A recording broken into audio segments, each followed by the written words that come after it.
4장 8절부터 19절입니다. 신약성경 211면에 있습니다. 사도행전 14장 8절 말씀부터 번갈아서 읽겠습니다. 루스드라에 발을 쓰지 못하는 한 사람이 앉아 있는데 나면서 걷지 못하게 되어 걸어본 적이 없는 자라.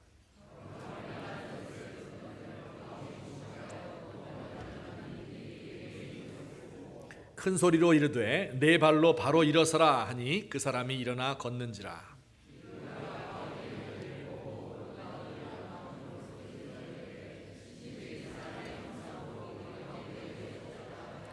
바나바는 제우스라 하고 바울은 그 중에 말하는 자이므로 헤르메스라 하더라.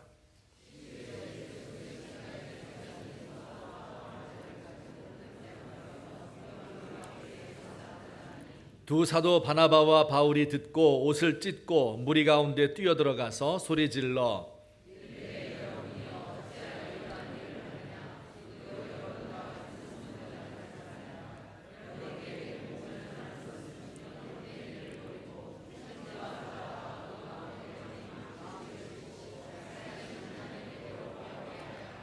하나님이 지나간 세대에는 모든 민족으로 자기들의 길들을 가게 방임하셨으나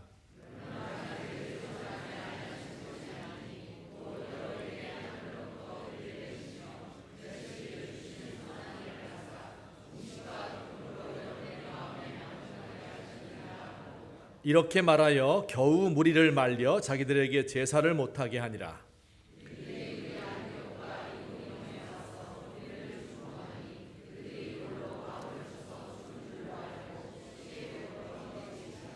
아멘. 기독교가 전파되는 곳에는 항상 두 가지의 상반된 반응이 있게 마련이지요. 복음을 받아들이고 환영하고 회개하는 사람이 있는가 하면 그 복음을 거절하고 오히려 복음 전하는 사람을 박해하는 경우도 있습니다. 우리나라에 기독교가 들어왔을 때도 마찬가지였어요. 눈이 파랗고 살이 하얀 사람들이 서양의 귀신을 전하는 사람, 양귀자다 이렇게 불렀습니다. 그래서 거부감을 가졌고요. 이들이 어린아이들을 살해해서 간을 빼먹는다는 소문이 돌아서 선교사들에게 돌질하기 일쑤였습니다. 무속의 영향이 강했던 곳에는 무당들이 주동이 되어서 기독교가 들어오지 못하도록 박해를 하기도 했고요. 기독교인들이 유교식 제사를 거부한다고 해서 너희는 임금도 없고 아비도 없느냐, 무군무부의 종교라고 해서 또 많이 박해를 했습니다. 생각이 깊은 애국자들은 기독교가 서양의 종교이고 선교사들은 침략자들의 앞잡이이기 때문에 그래서 우리의 혼을 빼먹는 이 기독교가 들어와서는 안 된다 이렇게 주장을 했고, 공산주의에 물들어 있던 사람들은 기독교가 하늘나라의 복을 가르침으로 이 땅에서의 정의로운 투쟁을 방해한다 이렇게 해서 기독교를 박멸하려고 애썼습니다.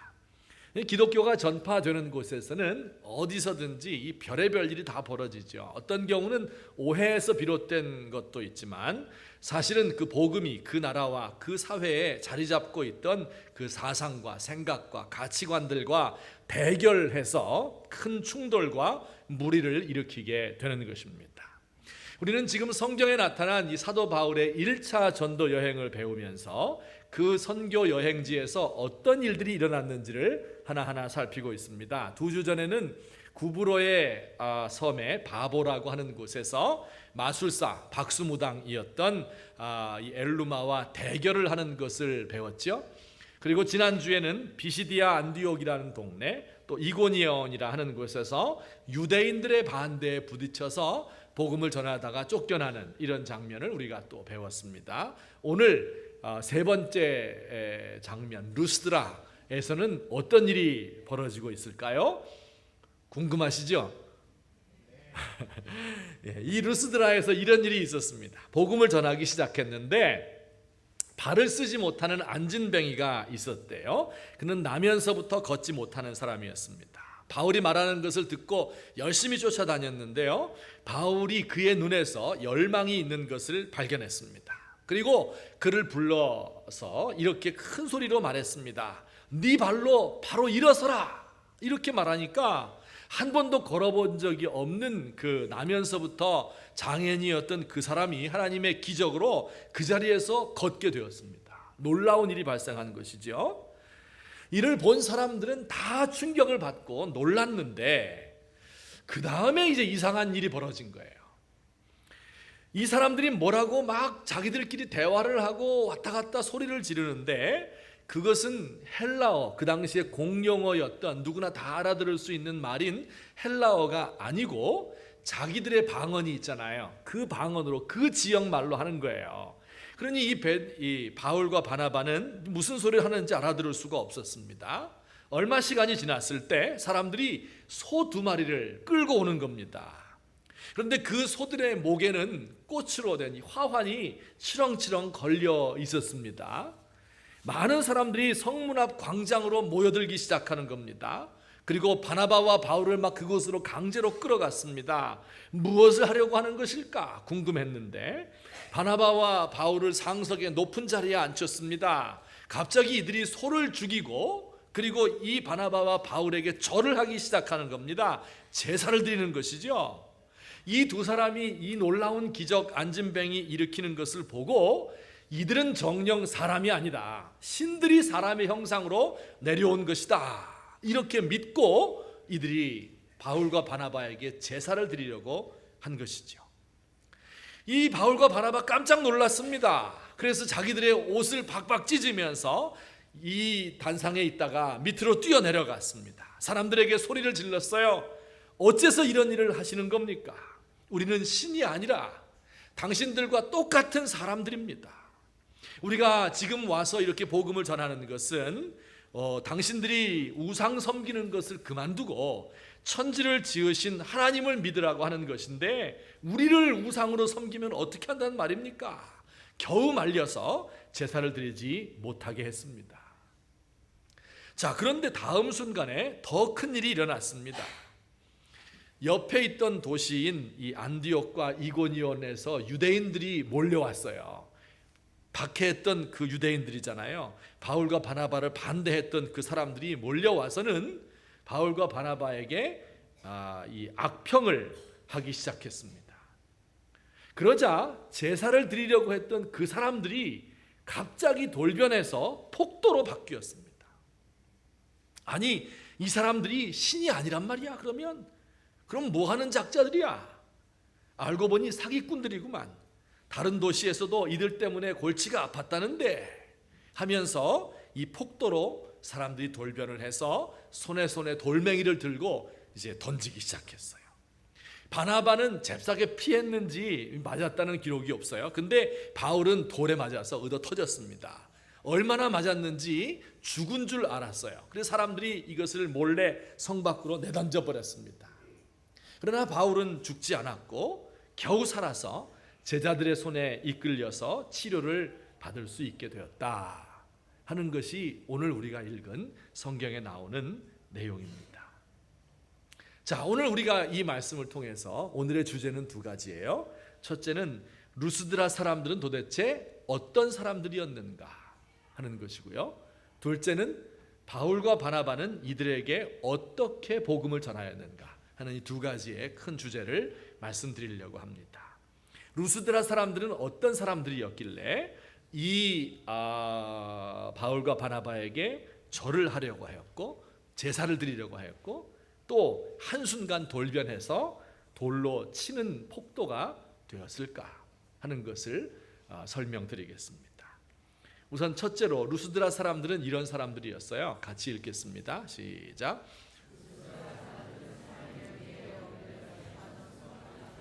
삶의 무게에 억눌려 살던 순박한 사람들이었다. 이게 무슨 얘기입니까? 우리 사도행전 14장에 나오는 지금 제가 말씀드린 그 이야기. 또 나중에 이제 이 사람들에게 편지를 보냈거든요. 사도 바울 선생이 몇 년 후에. 그 편지가 뭐라 그랬어요? 혹시 기억 안 나세요? 어떤 편지 보냈죠? 갈라디아서라 그랬는데 갈라디아서를 쭉 같이 읽어보니까 그러면서 이 지역 사람들의 모습이 어땠는가 하는 것을 머릿속으로 그려봅니다. 이들은 지금 하나님을 전혀 알지 못하는 이방 사람들이었죠. 이 사람들은요, 이들이 살고 있는 도시인 루스드라는 로마 제국 내에 있는 작은 도시들 가운데 하나였습니다. 농업과 목축업에 종사하는 사람들이 많이 살고 있는 이 터키 중남부 지역의 엄청난 평원이에요. 그 중에 있는 한 도시입니다. 로마 제국에 있는 다른 도시들과 마찬가지로 살기가 매우 어려웠어요. 로마 시민들이야 좋았겠죠. 그렇지만 평민들이나 노예들의 삶은 정말 비참했습니다. 여기에 바울과 바나바가 나타나서 기적을 행하며 복음을 전하니까 그 무거운 삶으로부터 해방시켜줄 구원자, 기적을 베푸는 치료자가 나타났다 해서 이들을 쉽게 받아들인 것입니다. 자, 그런데 여기서 일어난 사건이 있었잖아요. 그것 좀 자세히 살펴볼게요. 루스드라 사람들이 바나바와 바울이 나면서부터 안진병이 된 사람을 고치니까 신이 강림한 것이라고 이야기했죠. 자, 그런데 어떤 신이었습니까? 우리 12절에 보면 같이 한번 읽어볼까요? 시작. 바나바는 제우스라 하고, 여기 두 신의 이름이 등장을 하죠. 하나는 제우스이고 두 번째는 헤르메스 신입니다. 왜 하필이면 그 수많은 신들 중에서 이 헬라 사람들은요, 이 당시 사람들 수만의 신들을 섬겼거든요. 그런데 그 중에 왜 하필 제우스와 헤르메스였을까요? 제우스는 어떤 신이었는가 하면 그 이름을 로마식으로는 주피터라고 불렀고 그리스식으로는 제우스라고 불렀는데요. 최고의 신입니다. 올림포스 산에 신들만 사는 곳에 12신이 사는데 그 중에 최고 자리에 앉아있는 신이에요.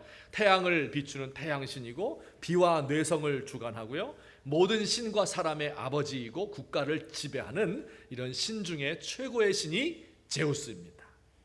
제우스는 저렇게 생겼대요. 나중에 르네상스 시대 때 신의 모습을 저렇게 형상화했는데 옆에 독수리를 끼고 있죠.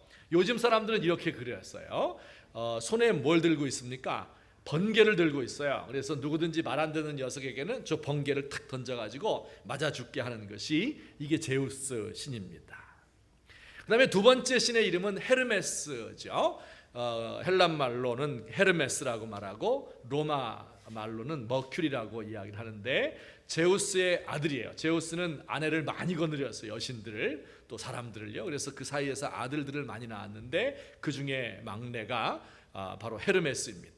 그런데 그는 제우스 신의 심부름꾼, 전령이었어요. 그리고 대변인이었습니다. 대신해서 말하는 사람이었어요. 그래서 그를 웅변의 주관자라고 불렀어요. 요즘 사람들이 이제 헤르메스를 저렇게 만들었는데 자세히 보시면 신발에 날개가 달려 있는 것을 볼 수 있죠. 왜 그랬을까요? 제우스가 어디 가라 명령하면 얼른 날아가서 그의 말을 전하도록 하기 위해서 신발에 날개가 달려 있는 그런 신이 바로 헤르메스였습니다. 지금은 저렇게도 알려져 있어요. 에르메스라고 하는 집에 하나씩들 다 가지고 계시죠? 그 명품 가방, 그 이름이 헤르메스 신에서부터 나왔습니다. 자, 그런데 왜 하필이면 올림퍼스 산의 이 12신 또 수만의 신들이 있는데 그 중에 제우스와 헤르메스라고 불렀을까요? 이것은 루스드라 그 지방에서 내려오던 전설 때문에 그랬어요. 옛날 옛적에 이들이 살던 루스드라 땅에 제우스와 헤르메스가 두 부자 신이 내려왔다는 거예요. 근데 신의 모습으로 하고 내려온 게 아니라 허름한 행인의 모습으로 내려왔답니다. 그런데 그곳 사람들은 이들을 매정하게 박대했어요. 하룻밤 재워주지도 않았고 한 끼 따뜻한 식사를 대접하지도 않았습니다.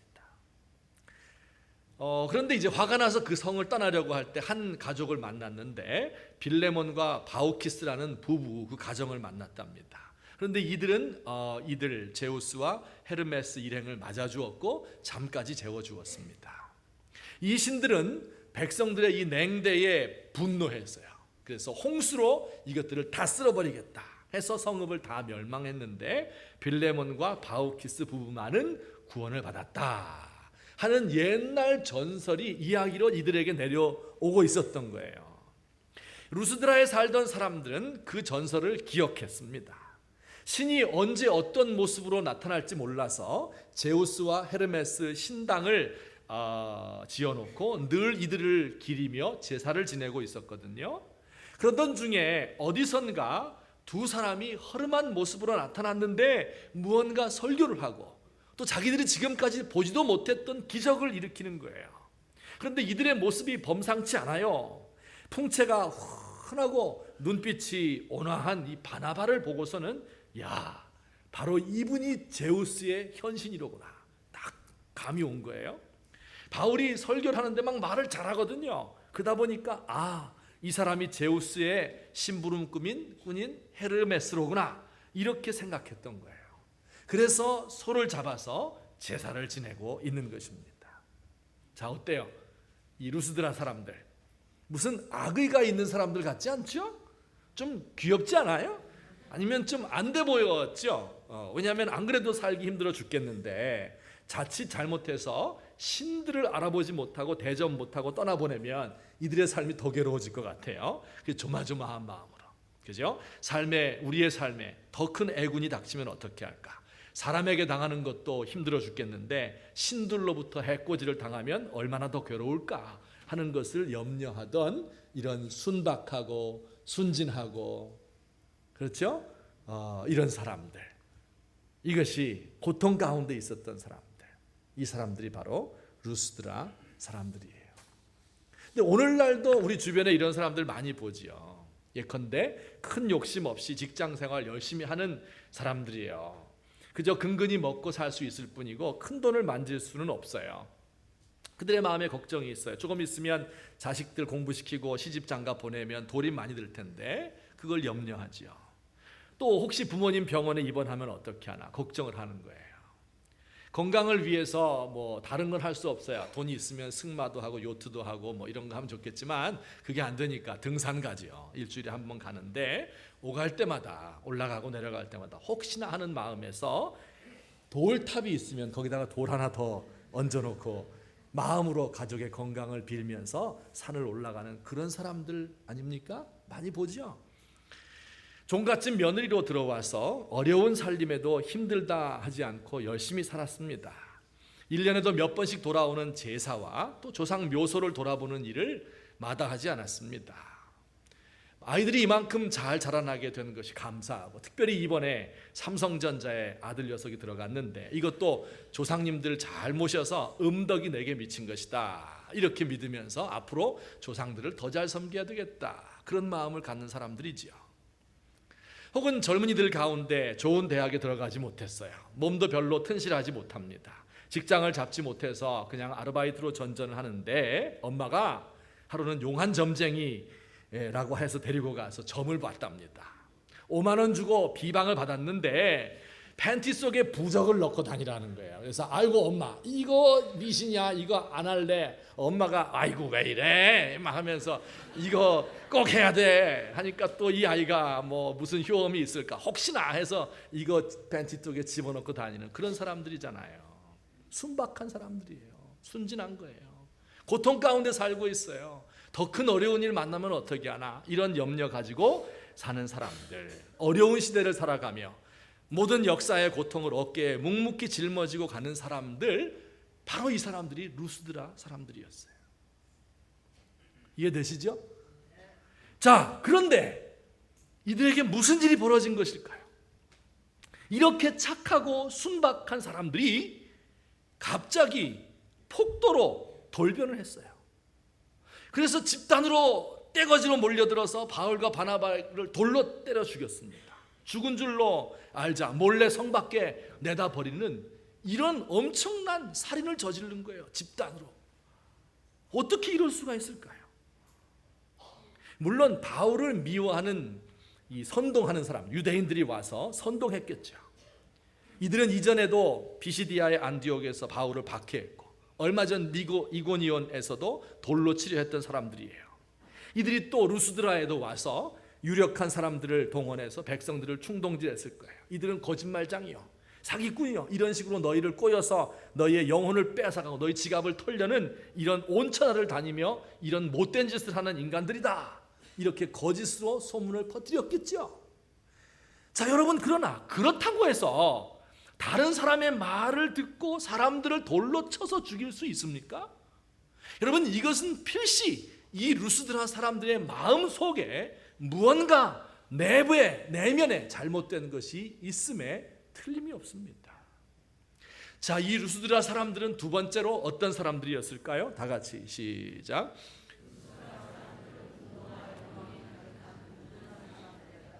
분노와 욕망으로 가득한 우둔한 사람들이었다.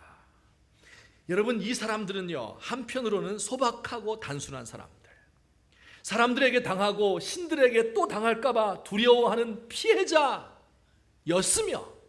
동시에 그 분노와 욕망 때문에 사람을 때려 죽인 가해자이기도 했습니다.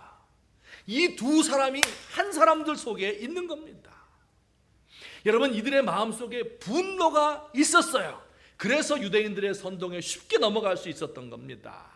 분노라는 게 뭡니까? 내 삶을 살아가는 그 고통, 고된 삶만큼이나 이것을 분출하지 못하면 분노가 생기는 겁니다. 마치 중금속이나 혹은 방사선이 체내에 들어오면 배출되지 않고 차곡차곡 쌓이지 않습니까? 그것처럼 내가 당하는 그 모든 억울한 일들, 이 고통스러운 것이 내 속에서 쌓이는 것을 분노라고 말해요. 종로에서 뺨 맞고 한강에서 화풀이 한다, 무슨 뜻이에요? 주로 약한 사람, 아내나 자식들에게 가서 화풀이를 하는 거에 분노를 내뿜는 겁니다. 노동의 강도가 심하고 착취가 심할수록 분노는 폭력성을 띠게 됩니다. 제가 아는 어떤 외국인 근로자가 있어요. 노동의 강도가 심해요. 하루에 14시간씩 일하고 일요일 날도 쉬지 못합니다. 또 그의 신분이 불안해요. 불법 체류자이기 때문에. 그러니 늘 스트레스 가운데 살 수밖에 없죠. 고국에 결혼을 해서 자녀도 있어요. 아내도 있습니다. 그런데 한국에 와서 여자친구와 살림을 차렸습니다. 그 여자를 만나 들어보니까 하룻밤에 부부관계를 7번이나 한답니다. 그것도 폭력적으로 한답니다.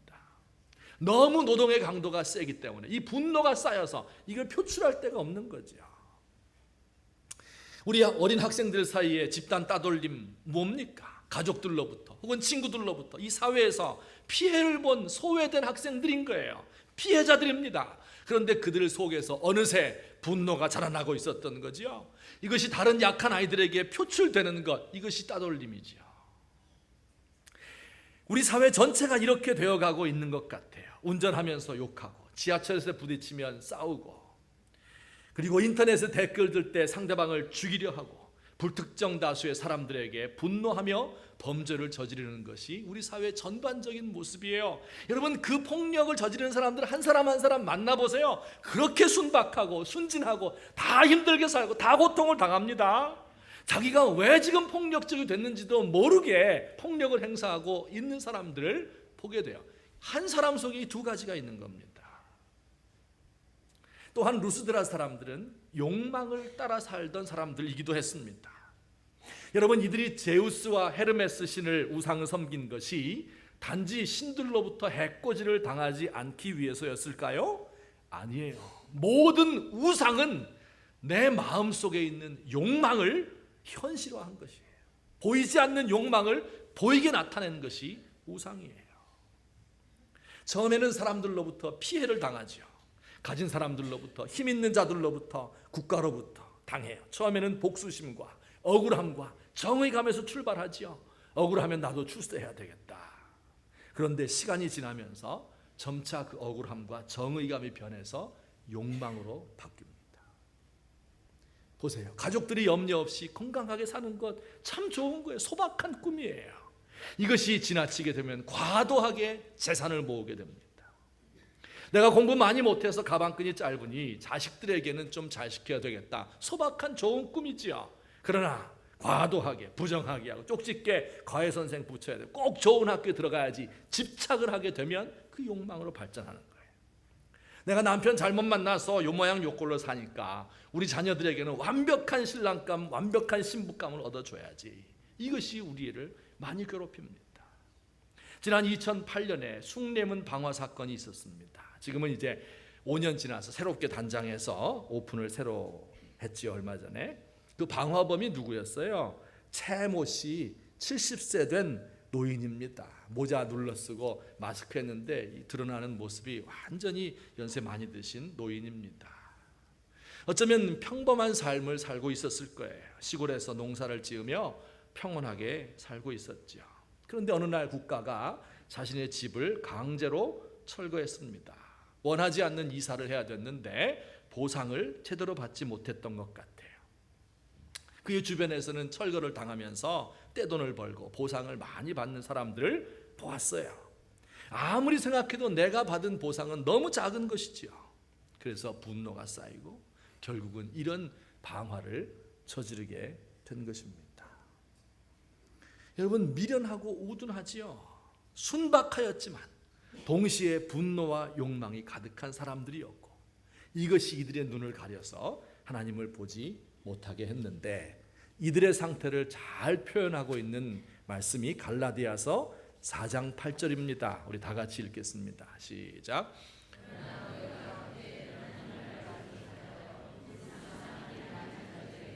그때에는 이게 루스드라 사람들을 가리키는 거예요. 갈라디아 사람들. 하나님을 알지 못해서 본질상 하나님이 아닌 자들에게 종노릇하고 있었다. 종노릇이라는 말이 뭐예요? 한편으로는 너무 미련하게 살고 있다. 그죠? 한편으로는 너무 당하며 살고 있다. 그러면서도 하나님을 모르고 하나님이 아닌 것들에게 종노릇하는, 자기의 욕망과 분노를 쫓아가는 이런 삶을 살고 있다고 하는 거예요. 이것이 이들에 대한 평가입니다. 참 사람이 그렇죠. 한쪽으로는 순박하고 고통을 당하는 사람인데 그 반대쪽에는 분노와 욕망이 함께 있는 것이 인간의 모습입니다. 자, 그러면 두 번째 주제로 넘어가서 이들을 어떻게 바꿀 수 있겠습니까? 어떻게 이들의 분노를 해결하고 욕망을 잠재우고 그 영적인 눈을 띄워서 하나님 백성으로 만들 수 있겠습니까? 두 번째 주제이죠. 바울과 바나바는 이들에게 어떻게 복음을 전하였을까요? 어떤 복음을 전하였을까요? 이것도 두 가지로 말씀드리겠는데요. 우선 성경을 보시겠어요. 15절과 17절 제가 요약을 해서 기록을 했어요. 우리 같이 한번 읽겠습니다. 시작.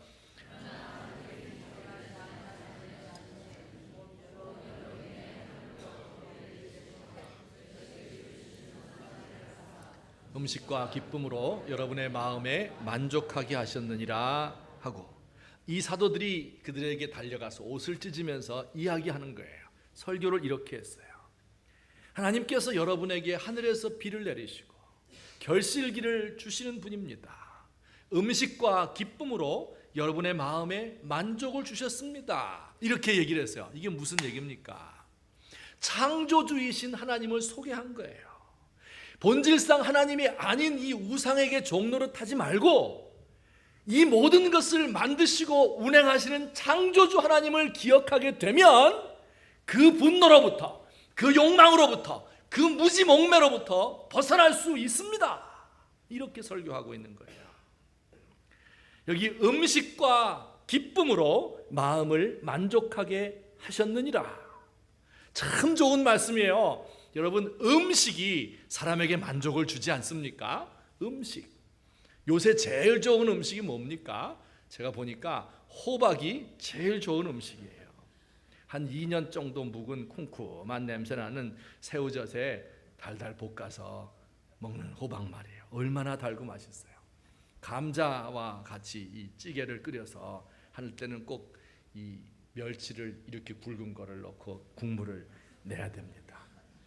좀 두툼하게 썰어가지고 밀가루, 계란, 옷 입혀서 부쳐 잡숴보세요. 세상에 그렇게 맛있는 음식, 값도 안 비싸요. 1,000원이면 됩니다. 아주 싸. 오늘 집에 가다가 꼭 그거 한번 해서 잡수시면 좋겠어요. 그 음식을 먹을 때 어떤 마음이 드는 거예요? 만족하게 되는 거예요. 야, 이게 참 좋다. 그런데 그 음식을 주신 분이 누구라고요? 창조주 하나님이시다 하는 것을 기억하게 되면 모든 욕망이 없어진다는 거예요. 여러분, 우리에게 하나님이 기쁨을 주신다고 했는데 아무리 바빠도요, 밖에서 하루에 5분 10분만 나가서 하늘을 좀 바라보세요. 높은 하늘이에요. 밝고 따가운 태양빛이에요. 선선한 바람이 붑니다.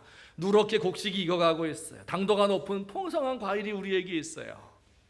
이 가을을 볼 수 있는 눈을 주시고 냄새를 맡을 수 있는 후각을 주시고 함께 누릴 수 있는 아내와 자식들을 우리 주변에 주신 거예요. 이게 하나님이 주신 기쁨이라고 하는 겁니다. 그 기쁨의 배후에 있는 이 모든 기쁨을 주신 분, 창조주, 그분을 기억하게 되면 모든 욕망과 분노와 무지몽매한 것이 없어진다는 거예요. 무슨 얘기입니까? 여러분, 그 하나님의 이 기쁨을 알게 되면 어때요? 감사가 생기죠. 아니, 저에게 이런 것을 주시다니 하나님 참 좋으신 분입니다. 만족이 생기죠. 하나님이 잠시 주시는 이 즐거움이 나의 괴로운 삶을 이길 수 있도록 해주십니다. 만족해요. 멀리서 보는 잠시 반짝이는 요 빛이 이 정도로 좋다면 정말 하나님 그 모든 것을 만드신 태양과 같은 분은 도대체 어떤 존재이십니까? 그분에 대한 경외감이 생기지요. 겸손해지지요. 내가 이렇게 연약한 사람인데 이것을 즐길 수 있도록 복을 주셨군요. 소망이 생깁니다. 이 지상에서 누리는 즐거움이 이 정도라면 천국에서 누리는 기쁨은 얼마나 클까요? 이렇게 좋은 것을 주신 하나님께, 지금까지 나를 인도하신 그분께 나의 삶은 맡깁니다. 의지하는 마음이 생기는 거예요. 이것이 창조주 하나님, 우리에게 기쁨을 주시고 우리에게 음식을 주셔서 우리를 만족해 하시는 그분을 알게 될 때, 그분을 깨닫게 될 때 우리에게 찾아오는 거예요. 여러분, 여기에 불만이 있어요, 없어요? 불만 없어요.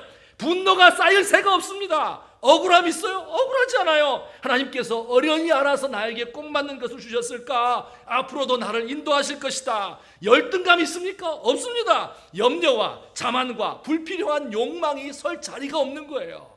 어디서부터 나와요?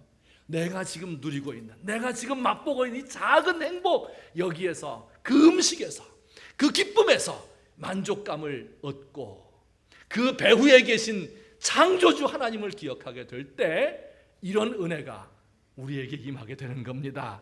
여러분, 우리가 우리의 욕망을 우리의 힘으로 잠재울 수가 없어요. 우리의 분노를 불을 끌 수가 없습니다. 우리의 어두워진 눈을 밝힐 수가 없어요. 단 한 가지, 하나님께서 우리를 창조하셨습니다. 하나님이 우리에게 주신 그 모든 고통도 있지만 그 가운데 보석처럼 빛나는 즐거움이 있는 거예요. 이것을 찾아서, 이것을 기쁨으로, 만족함으로 누리게 될 때 이와 같은 것들을 극복하는, 정말 원래 루스드라 사람들이 가지고 있던 그 순수하고 그 소박한 이런 마음을 회복하게 되는 것입니다. 두 번째 한 가지만 더 말씀드리죠. 또 어떻게 복음을 전했습니까? 우리 14, 15, 18절 또 요약한 것 우리 같이 읽어보겠습니다. 시작. 두 사도 바나바와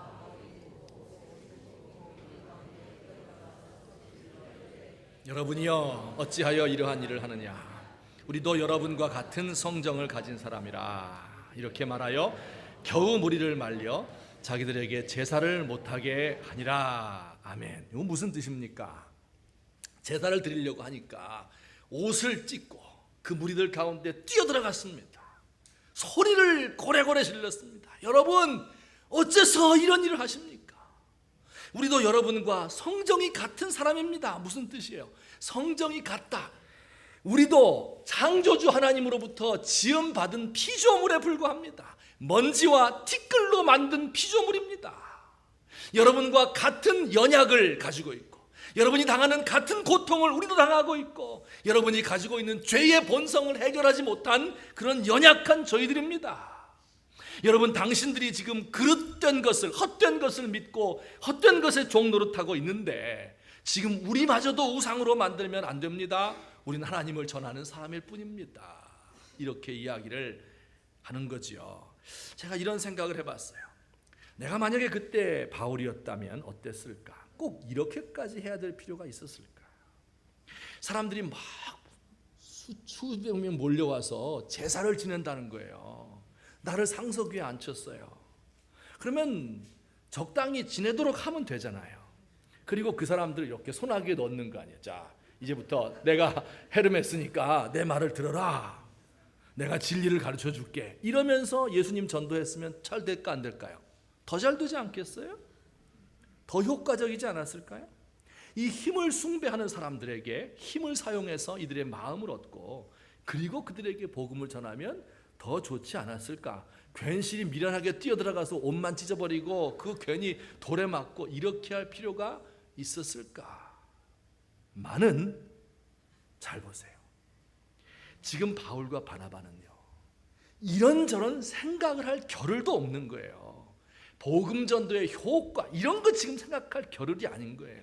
이들이 우상 섬기는 것을 견디지를 못하고 내가 그 우상으로 취급받는 것을 견딜 수 없는 거예요. 이 모습을 알게 되니까 즉각적으로 본능적으로 거부 반응이 탁 일어나는 겁니다.